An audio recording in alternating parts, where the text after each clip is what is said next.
guys, so today I'm going to show you 3 ways to make an extra $1,000 a month with side hustles. And as a bonus, if you watch till the end, I'm going to show you how you can retire off these side hustles from your 9-to-5 job and take it to the next level. Okay, so we're just going to get straight into the points because if you guys are actually watching this, you already understand that you want to make an extra $1,000 a month. Obviously, you want to be a successful individual, you want to climb higher, and you want to build investments eventually into wealth. So the first one you could actually get into is babysitting. Babysitting is a very easy business that you could actually run. So what you're going to do is you're going to go to a bunch of networking events, you're going to meet a bunch of business-oriented people who already had money to begin with, because people who had money are very easy to deal with. They have discretionary money. They don't look at it as, oh, I don't want to give you my dollars. They say, I'm going to give you X amount of dollars if I save X amount of time. And what you're going to ask them is, you're going to say, oh, are you paying for a babysitter at the moment? Yes, I'm paying $250 a month. Okay, no problem. I'm going to charge you $195, so I'm gonna save you money, and I'm even gonna pick up your kids or whatever it is, or I guess I'm gonna pick them up and drop them off in a premise. You basically need to find a place that you could actually lease a premise. So the first place you could actually lease a premise is on school.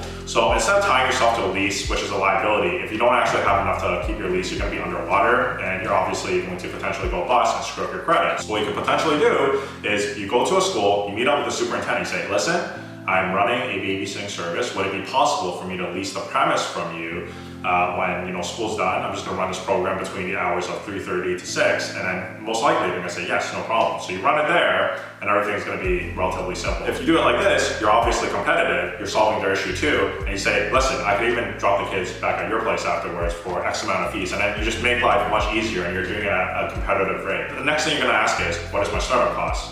$10 for a business card.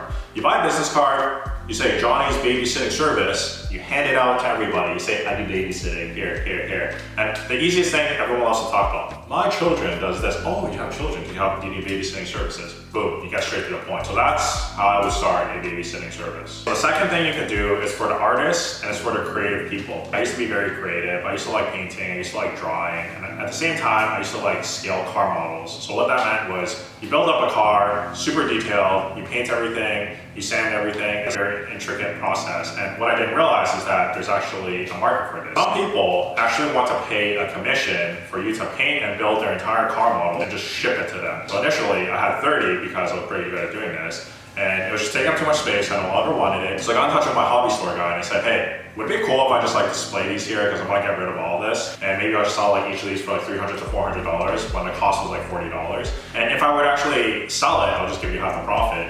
And when I started doing that, I didn't actually realize my works were actually pretty decent. So people actually wanted to buy this stuff. So once they started buying it, I just kept selling, and then you start realizing, oh, maybe I could finish this car model in like 5 hours, charge $400 for it to like $500, and then you can even reduce the split to the storekeepers. And just by doing this, you're gonna have extra money coming in, and you're not tied to a lease. Because if you actually sign up for a brick and mortar store and you're tied to a lease, you open yourself to much more liabilities, because this way, once you sell out, it doesn't matter anymore because the store's gonna be there regardless if you're there. And then if you're out of products, it doesn't work anymore, great, you don't have to do it anymore. And you can also take a prepaid commission. So someone says, oh, I want a McLaren painted X color. You say, okay, pay me like $200 deposit up front.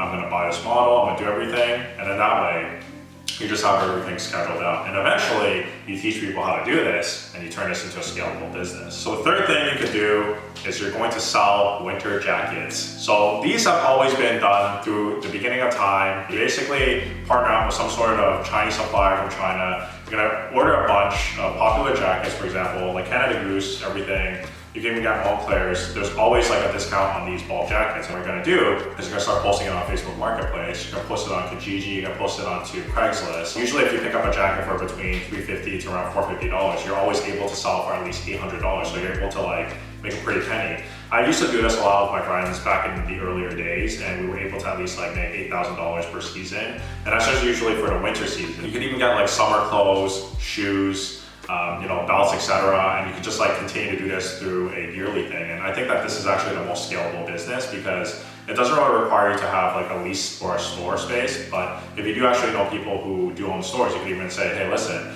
I have a whole bunch of jackets I can sell to you in bulk. I can give you a discount, and then that way you basically have some sort of consignment on the sales, and then you profit off the contract right away. And all you really did was You say, hey, I can source it at this price. If you buy all your jackets at $350, but you're sourcing it at $550 to, let's say, a store owner, you basically pocket the difference. And usually this is the easiest thing to actually do. Most people, when they always hop into the clothing line business or the fashion business, what they try to do is they say, I want to make my whole entire brand. I want to design my own brand with my name on it. But it's so hard to actually build up your own brand because most people don't understand the amount of time and the work, the celebrities and all like the influence and the marketing that needs to go into this. But if you sell something that already has brand awareness and is a strong brand to begin with, it's much easier to sell. And I do think that this is the most scalable idea. Okay, so those were the 3 things that we basically taught you. Now, the nice thing about all of these business ideas or ventures in general is that they're all very scalable. So that means that you could either scale it to a very large level, make a lot of money from it, or you have it as a side income just to like offset a car payment, your mortgage, or your Louis Vuitton, or the Hermes purse that you've always wanted. So the next thing you want to do is you want to scale these businesses. Scalability basically requires you to put in some sweat equity. So let's say you're doing the car model thing. Well, if you have a bunch of supply, instead of talking to just one local hobby store, you're going to go around, you're going to talk to 5 local hobby stores. That way you're going to have like distribution increase.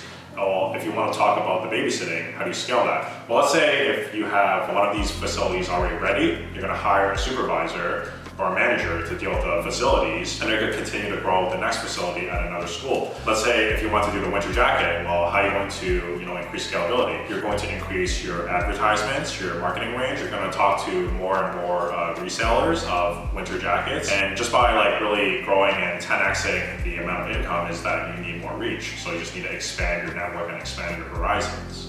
So the first thing you want to do is you want to take the side hustles to a larger scale. You need to at least be making $3,000 a month, and then eventually you're going to start growing into at least $4,000 to $5,000. And keep in mind, if you're working a 9-to-5 job, it's going to at least take you 20 years to even achieve financial freedom because most people weren't actually taught about the correct formula. Now, once you've actually taken these things, these businesses to a $3,000 to $4,000 a month, you're going to control your expenses next. You're going to have to enter an eat shit stage. You need to figure out how to narrow down your living expenses to $1,000 a month. So this is where you're going to have to pick your teams. To do everything as a solopreneur is very hard. You need a good team. The best way is to pick 4 to 5 close friends. True friends who you could actually call your boys or your sisters. Now, these are friends that always have your back no matter what. They have very similar mindset. For me, I'm pretty lucky. I had 4 friends that I've always relied on that are like my brotherhood. All of us are basically going to live in one house. We're going to buy it either outright, put a mortgage on it, and we're going to split everything equally so that it comes down to at least $1,000 a month to include your food and your housing. Or you could rent. If you rent, you're basically going to have $2,500 per month doing rent, and then you're going to divide it between 5 people, so it'd be $500 a month. You're also going to have your phone bill, which is $50 a month. You have food, which is going to be roughly $200 a month. Then you're going to have your car insurance, which is roughly $200 a month. So you keep everything all together, your living expenses is roughly going to be $1,000 a month. So a lot of you guys are probably thinking, this is too hard to do. How am I going to find all these boys? How am I going to find rent, that's within line? Honestly, guys, I live in Canada, Toronto, one of the most inflated cities. Our houses here are like $1 million to $3 million each. Like, it's so ridiculous. If I could do it over here, you guys could do it over there. There's no excuse for that. But anyways, hope you guys like that video. Subscribe. See you guys soon.